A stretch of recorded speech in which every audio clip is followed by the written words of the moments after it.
September is my favorite month of the year, and it has passed. I am officially back to school, back to my cognitive neuroscience lab with some new exciting projects. I'm starting my third year of a PhD program, and I've got plenty of news to tell you in detail, so stay tuned.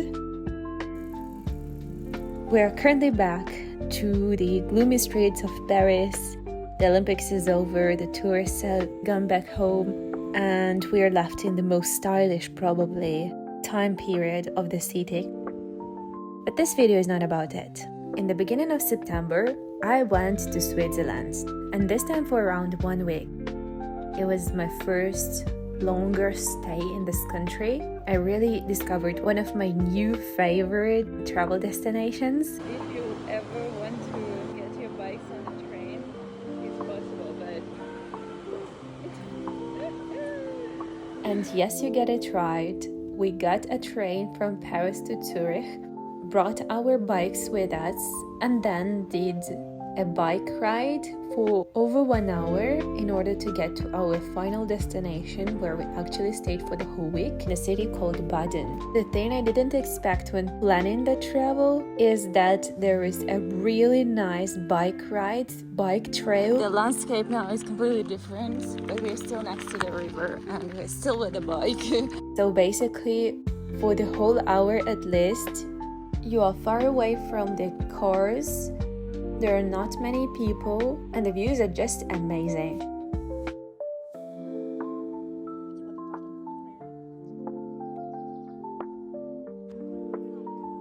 So that's actually an elevator here, and we're gonna get into it and go straight to the city center. And here's how it looks. It's quite tall. The town is famous for its system of baths with 47 degrees Celsius water. Of course, there's a spa, and of course, we tried it out. It was incredible and also not super expensive, so I highly recommend it. So far, Switzerland is super nice. I'm a huge fan of the city.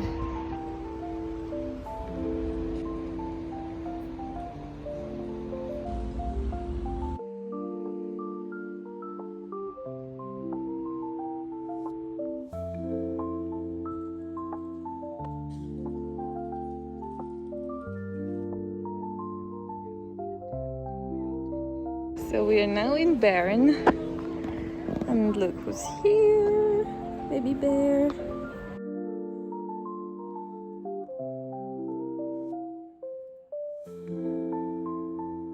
It is because Bern comes from bear, which means bear. So they host a tiny zoo of 3 bears in the city center, almost literally. There is an old town. And here are the bears.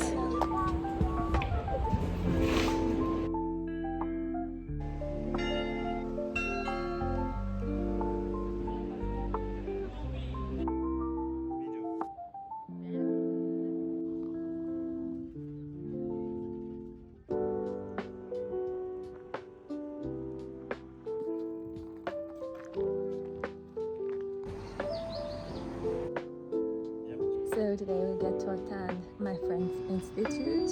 She works in chemistry and she's doing a postdoc here in Switzerland, and I was honestly so confused. Like, people were on such different topics. Like, for example, she studies materials for work, which is super crazy. It just still surprises me how the two researcher jobs can be that different and they still follow the same academic path. Super interesting. But of course, we didn't come to Switzerland to just enjoy the city life. So on the weekend, we packed our things and went for a full day trip to the Alps. This was essentially my first mountain hike where I wasn't snowboarding. I've got to admit, I enjoyed the views of the Swiss countryside enormously. It is just as good as on the picture. So today we get to the Alps. I have my sticks as a true hiker.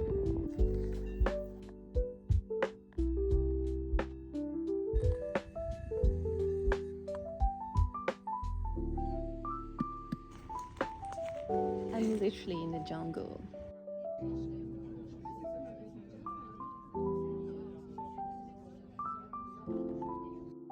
My life is so vague right now. Cheers for that. That's better. I really have to use this opportunity of the slow August in order to advance and do more than I usually do when I have testing, when I have meetings and all of that. But I kind of have a feeling of a huge feeling. It's like a wave of anxiety coming on me.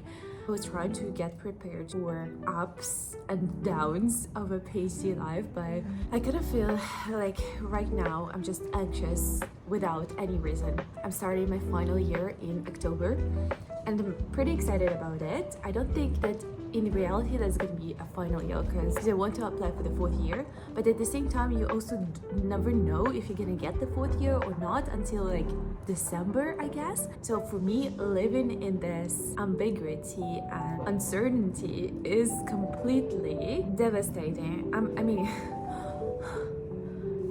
I just got to behave as if the 3rd year is my last year. If you never watched my videos before, I did my PhD in France, and here the PhD duration is 3 years, but you can actually apply for the 4th year, and if you get it, you get it. If you don't, you don't.